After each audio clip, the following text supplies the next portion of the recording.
Hey everyone, welcome back. We're going to talk about video 13, which is L'Hôpital's rule.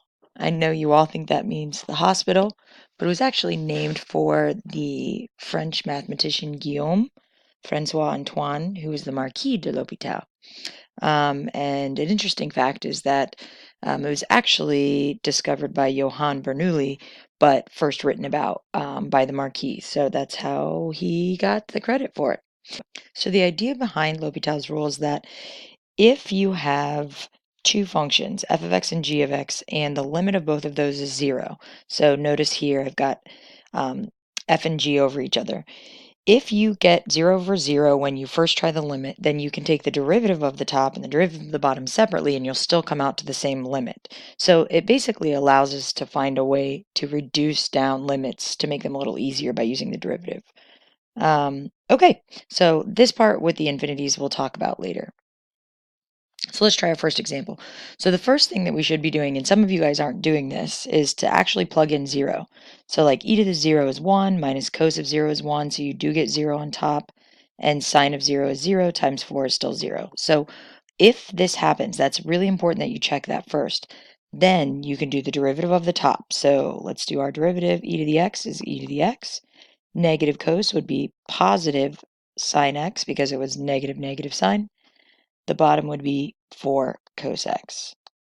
So L'Hopital says that then I can find the limit of that value and it will still be the same thing that it would have for the original. So now we can try plugging in 0 again. When I plug in 0, I get e to the 0, which is 1. Sine of 0 is 0.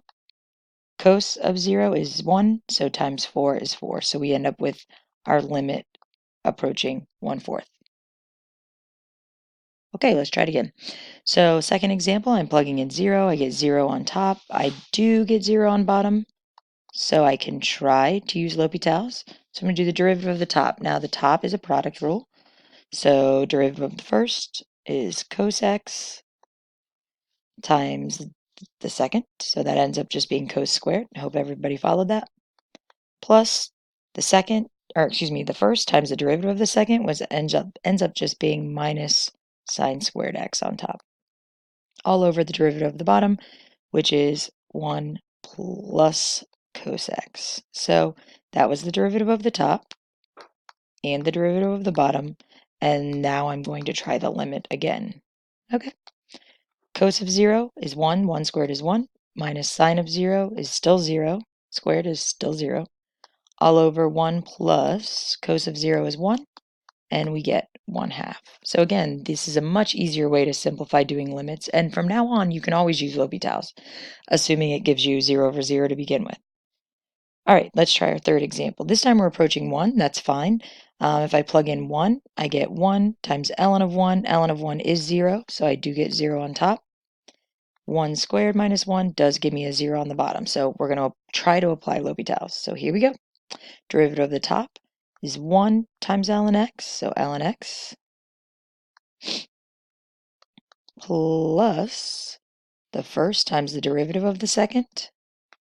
The bottom would be just 2x. So I'm going to simplify that real quick into ln of x plus 1 over 2x. So now let's try again to revisit that limit. So limit, as I plug in 1, ln of 1 is 0 plus 1 all over 2 times 1, so just 1/2. Again, nice, concise, easy way.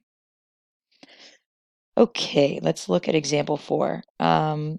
So when I look at example 4, what I notice is it's asking me for pi over 2 from the left. And that's because when I plug in pi over 2, I actually get tan of pi over 2, 4 tan pi over 2 over 1 plus sec pi over 2. So let's look at this for a second. Tan of pi over 2 actually ends up giving you a vertical asymptote. So this guy doesn't give you 0. It's at an asymptote. So that's kind of the problem here. So if you remember back from the beginning, the first slide, we talked about if your limits approach one of the infinities, then if you do the derivative, their limit will still approach the infinity. That was the second half of the first opening slide.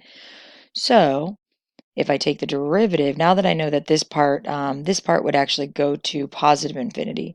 And then this guy on the bottom, the coset pi over 2 ends up being 0. I can't do that. There's another asymptote scenario happening down there. So anyhow, if I take the derivative of the top and bottom, I should be able to find the limit in general then for an infinity over infinity situation, because once again, this is an asymptote. Okay, so the derivative of the top would be 4 sec squared of x. The derivative of the bottom would be 0 plus the derivative of secant is secant tangent.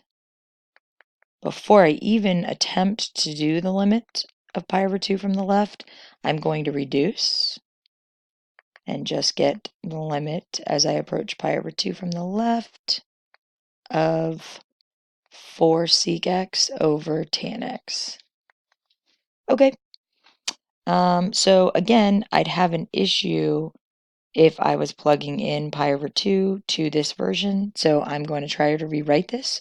So this is the same as 4 sec x times cotan x on top, and then I'm going to rewrite this as 1 over cos, and then cos over sine.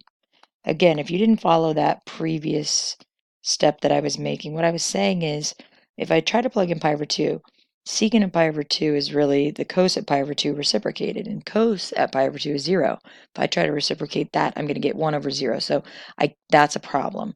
So this part right here, where I brought that tan up to make it a cotan, and then reduced out the cos, suddenly I have something where I actually can plug in pi over 2. So I end up with, well, let's see, the sine at pi over 2 is actually 1 times 4 is just 1. So that takes a lot of reducing to make that work. So those can get kind of tricky, but you have to keep going until you can actually plug something in. Okay, on this last guy, I want the limit as x approaches 0. On top, that again does give me 0 minus 0. And on the bottom, I also get 0 minus 0, so I can apply L'Hopital. So let's look at it. Derivative of 2 sine x is just 2 cos x. Careful here, that's a chain rule. I get minus 2 cos 2x all over 1 minus cos x. So this is interesting because when I go to plug in 0, I get 1 here times 2, so 2, minus, again, 2 times 0 is 0, cos of 0 is 1 times 2 is 2. I get a 0 on top, and the bottom is also 1 minus 1, which ends up being 0.